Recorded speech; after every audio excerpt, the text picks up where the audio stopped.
Buenas tardes con todos. Aquí tenemos la moto FZ250, donde la ven tiene 6 meses, ¿no? 8 meses de uso. Y el kilometraje, ¿cuánto tiene? 8000 de kilometraje. La moto le cogemos ahorita a sacarle la velocidad del final del Toad Speed, por lo que ya cumple el recorrido que te pide la marca. Y nada más y nada menos, ahí está. Vamos a ver qué pasa, cuánto bota esta bebecita. Y así suena la chiquitita.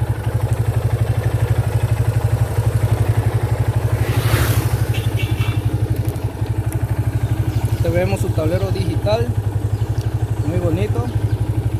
Sí, señor. Vamos a ver qué se hace.